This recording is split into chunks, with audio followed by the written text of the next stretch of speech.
Okay. Well, folks, here we are. We're looking at beginning chapter 2 today. Chapter 2 in Lamentations. Of course, we're going to be looking at the first 9 verses entitled God's Severity, or if you prefer, the Severity of God. In this section, we're going to move into chapter 2, which is, again, a collection of 22 verses, each verse having 6 lines.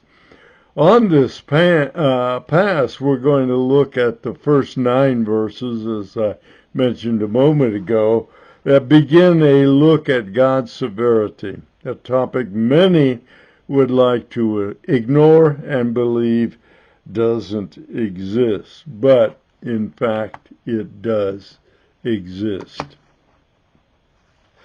Well, let's look, let me give you Romans 11:22, which makes this statement that I just affirmed. Romans 11:22. Behold, then, the kindness and severity of God, or you could replace that with the goodness and the severity of God, to those who fell. That refers to Jews who rejected Jesus as their Messiah. To those who fell, severity. But to you, he's talking to Gentile believers at Rome, but to you, God's kindness. So at times God shows kindness to most, all, some, but at times there's also some to whom he displays severity. So, let's get on with Lamentations as the poet introduces the topic of God's severity and then turns it back, the podium at least, he turns it back to the widowed lady Zion. And of course we have verse 1, Aleph, A-L-E-F, again, the first Hebrew word. And remember, the words are ordered according to the order of the verses. Aleph, verse 1, Lamentations 2:1. How the Lord, remember now there are 6 lines, how the Lord has covered the daughter of Zion. Line 2, with a cloud in his anger. Line 3, he has cast from heaven to earth. And line 4, the glory of Israel. Line 5, has not remembered his footstool in the day of his anger. So let me read the whole thing without ad-libbing. How the Lord has covered the daughter of Zion with a cloud in his anger. He has cast from heaven to earth the glory of Israel, and has not remembered his footstool in the day of his anger. So let's check those 3 pairs of statements by the poet, who has agreed, who will agree with what the widow has been saying and bemoaning. So let me give you my version of those 6 lines, just a slight, I don't want to call it translation, I don't want to call it interpretation, just a line-by-line paraphrase or my take on these lines. Line 1, Yahweh has covered me. That's the widowed lady Zion speaking. In his anger he put a cloud over my head. Evidently, line 3, Yahweh decreed something regarding Judah. Line 4, that Judah's, here's what it is, that Judah's neighbors would be as enemies, which is particularly true of Ammon, Ammon, of the Ammonites, of course, and Edom of the Edomites. Line 5, Jerusalem ain't what she was. She sits among her neighbors as unclean, defeated, and desolate. So the poet essentially has been saying much the same as what Lady Zion had been saying in chapter 1. Now, Lady Zion is in a fog of God's doing, as he has destroyed the glory that had been Jerusalem city. Throw it down from heaven to earth. The glory that emanates from his presence in the temple. And that was something of which the Hebrews, the Israelites, had been taking as a sort of good luck charm. The temple, the temple, the temple. In his wrath, it seems that Yahweh has forgotten his covenant nation, his elect nation, Israel. So let's go to verse 2, Bet, B-E-T. As the widow resumes speaking now, she's taking the podium back from the poet, and the focus extends beyond Jerusalem to all of Judah, or Judea, whichever you prefer. Lamentations 2:2. The Lord has swallowed up, he has not spared all the inhabitants of Jacob.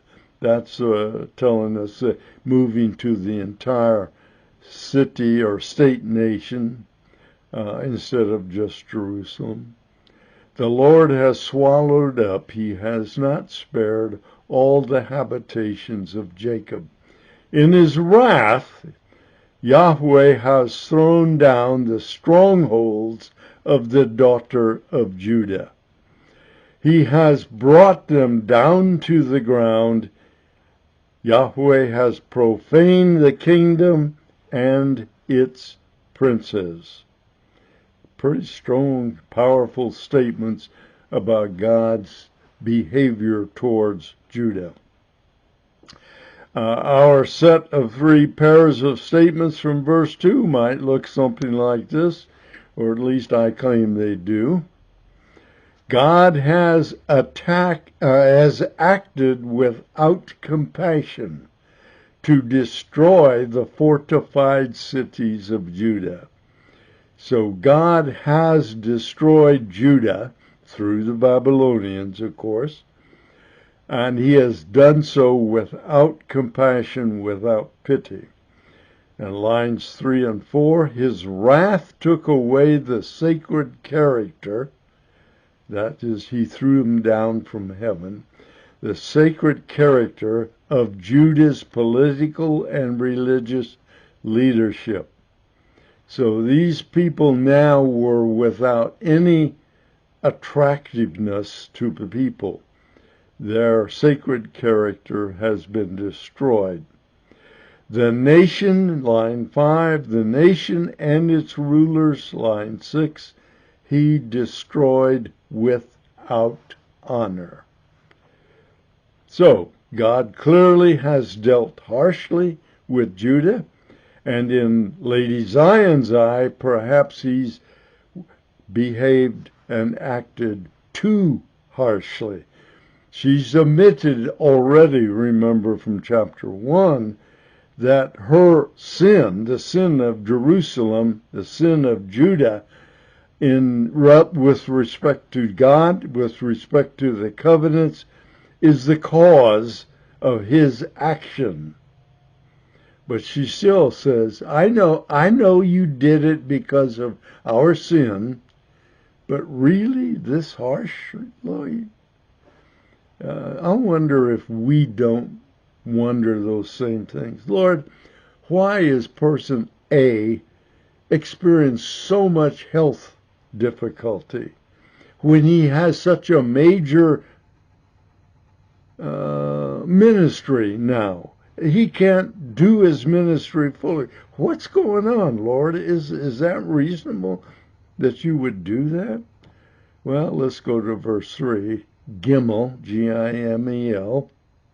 I'm going to quit spelling these for you eventually. I did it last time, all the way through the 22. I'll spell it, I'll say it, but I will refrain from spelling all of them. Lamentations 2:3. In fierce anger, Yahweh has cut, or he, it didn't say Yahweh, it says he, has cut off all the strength of Israel. He has drawn back his right hand, that's his hand of protection. He has drawn back his right hand from before the enemy. And he has burned in Jacob like a flaming fire, consuming round about. So, my take on these 6 lines, Yahweh's wrath is fierce as he destroys what? All the warriors. Yahweh's active work. He's destroyed the warriors of Judah. Line 3, he removed his protective hand, his right arm.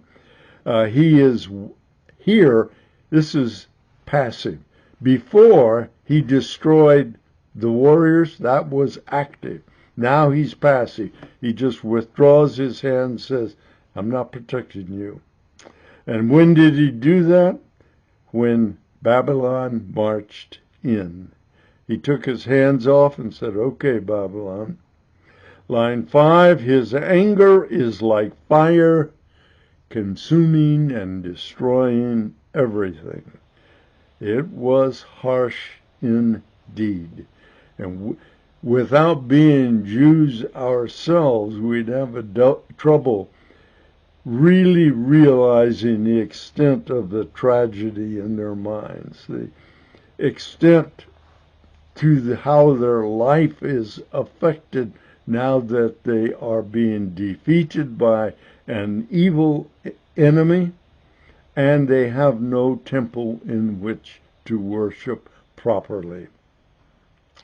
But again, is Judah's depth of suffering warranted? Is it fair? Has Yahweh been too severe? Is the widow still protesting Yahweh's severity?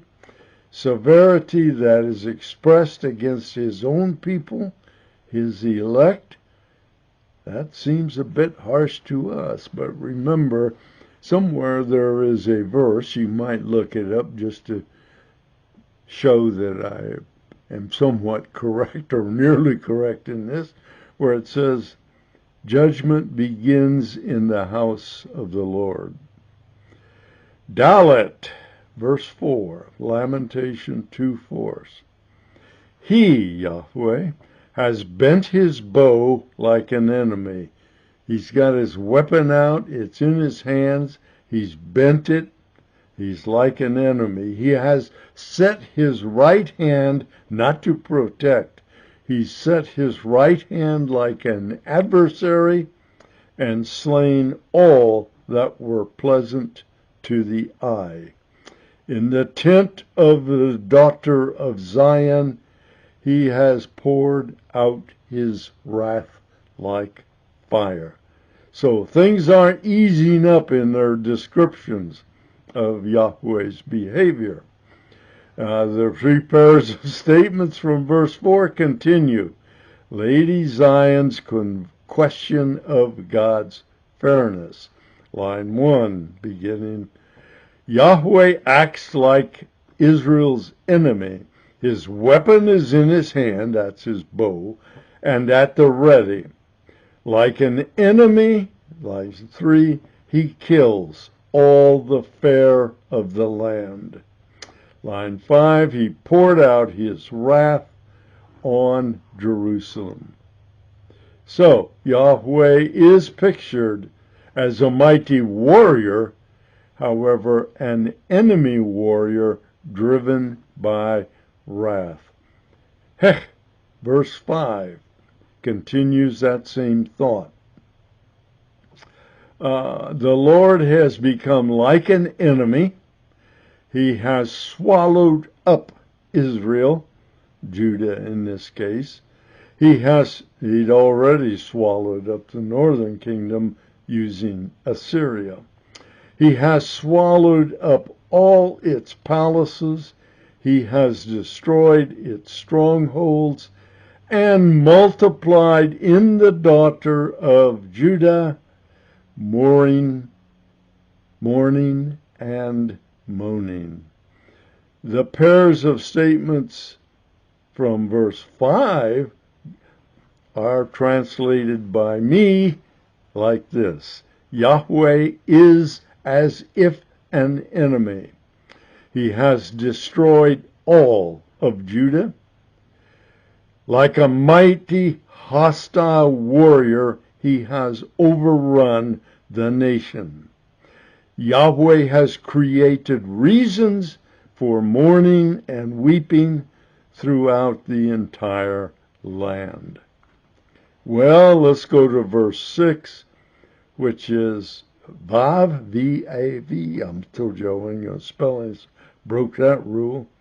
So it gives us even a deeper look. This is not backing off, folks. This is just continuing. And he has violently treated his tabernacle like a garden booth. Or you might say he has violently torn down his temple as if it were nothing but a garden hut. He has destroyed his appointed meeting place. The Lord, this is line 3, the Lord has caused to be forgotten all of the appointed feasts and Sabbath in Zion.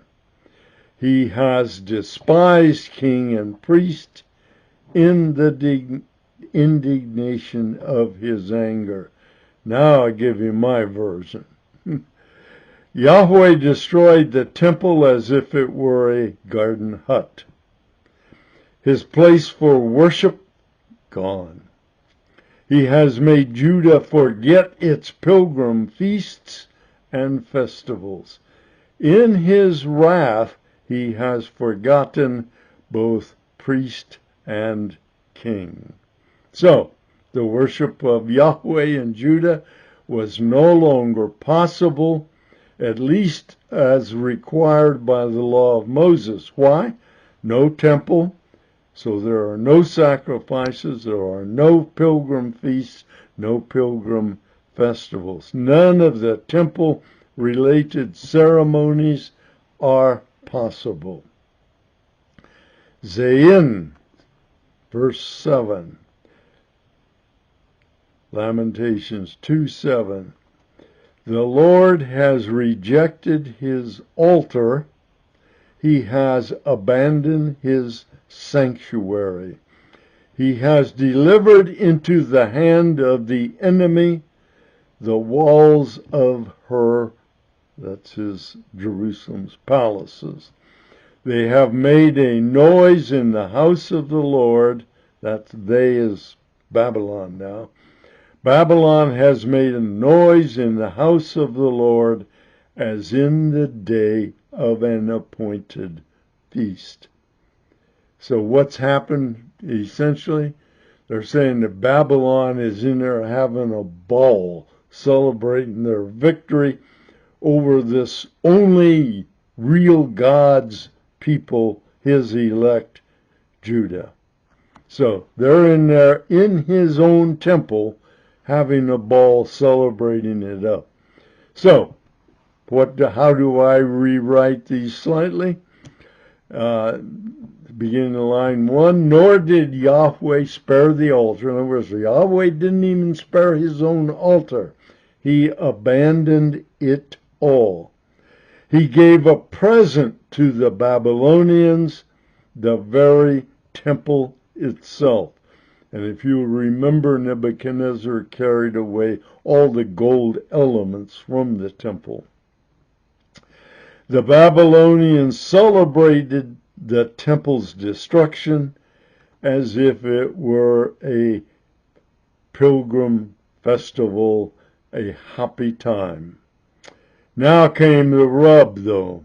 The victors, the Babylonians, enjoyed the destruction of the temple and Jerusalem to the max in mocking Judah, which routinely declared that they were the elect of the only true God.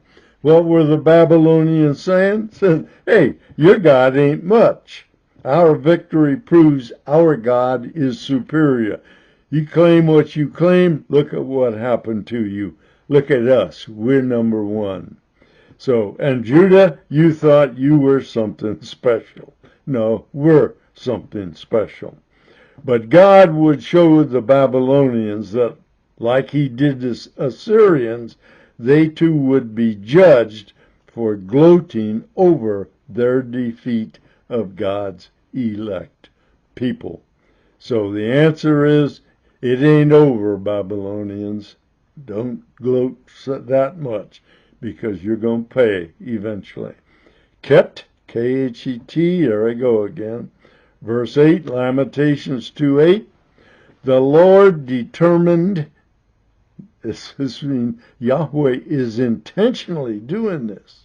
It's not an accident. It's not that Babylon's out of control, which they were, but that's not the point. The point is the Lord determined to destroy the wall of the daughter of Zion. He has stretched out a line. He has not restrained his hand from destroying. In other words, he measured everything, but then he says, take it all. And he has caused rampart and wall to lament.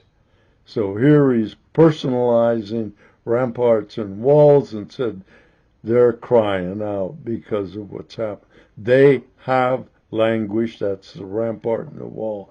They have languished together. So, what does my version of those look like? And I keep repeating, this is my version.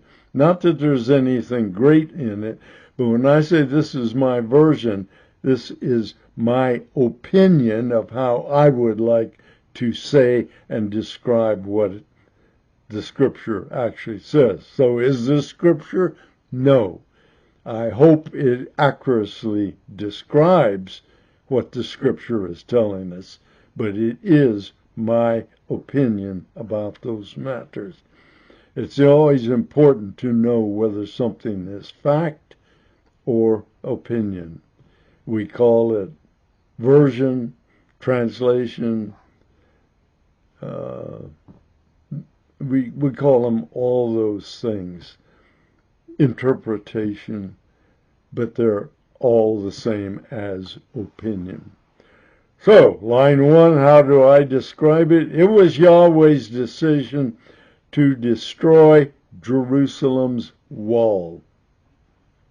It was a measured act, it was intentional, and he removed his hand of protection. And line 5, Yahweh turned rampart and wall into ruin. A rampart, by the way, we don't use that term unless you're singing the anthem, national anthem.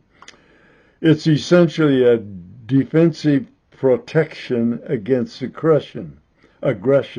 It's often a defensive wall around the city, and it probably has a flat top on which people, warriors in particular, could walk and move, and maybe even get from point A to point B around the city, and then step down off the wall and so forth. So it's a thick, heavy defensive wall, often with a flat top, traversable by the people. In the Bible, it comes from a Hebrew word that means that which surrounds, which is descriptive of a protective wall. Most often it refers to a barrier around a city, as you can find about that, a barrier around a city, in Nahum 3:8. I'm not going to read all of these, but there are scriptures that describe such things, a barrier around a city, Nahum 3:8.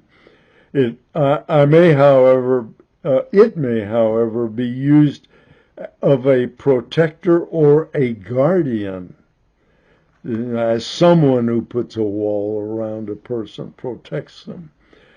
Psalm 48:13 would give you such an example. But even it can refer to a water-filled moat. Think about it. That, in a sense, is a wall, not one that goes up, but one that goes out and is filled with water. I don't know what, crocodiles, alligators, snakes, who knows. But it's a form of protection. You find this described, for example, in 2 Samuel 20:15, and it's also described in 1 Kings 21, verse 23. Here in Lamentations, it probably implies the northern wall of Jerusalem that overlooked the valley of Hinnom. Now, I'm not sure how they come to that conclusion, but that seems to be what the scholars believe was referred to. A portion of the wall of Jerusalem. By the way, if you remember, we spoke, I think, in last chapter about the wall being destroyed by the Babylonians to such an extent that Nehemiah, when he went to rebuild the wall, couldn't build it at the original site. He had to move it inward toward the city a bit to find a place where he could put up a wall. A rampart may also be called a bulwark, B-U-L-W-A-R-K. So, that may be more than you want to know about ramparts and walls, but there you are. Verse 9, Tet, the Hebrew alphabet letter Tet. Lamentations 2:9. Her, Jerusalem's, of course, her gates have sunk into the ground. Looks like he's using language descriptive of what happened to Jericho, but that's not quite what he's referring to. A little poetic license here. He has destroyed and broken her bars, her gates' bars. Her king and her princes are among the nations. In other words, they're out, they're gone, they're not here. The law is no more. There is also her prophets. The law is no more would refer to the fact that probably the priests are all gone or dead now. So there's no one to teach them the Mosaic law. And her prophets find no vision from the Lord. So the prophets aren't giving her, Jerusalem or Judah, new information from the Lord that will give them direction in all of this. To include the fact that Yahweh is not trying to comfort them right now, apparently. So let's look at the 6 lines here. The city gates are no more. He destroyed their locks and their bars. He being Yahweh, of course. Or you could take it to be Babylonians, of course. Either one is okay. The Babylonians were the near destroyers. The ultimate causal agent, of course, was Yahweh. Line 3, the ruling elite are exiled. They're out among the nations. There is no law. Prophets are useless. They have no vision from God. So the warriors are gone. The princeling rulers are gone. The priests are gone. The prophets are of no use. So,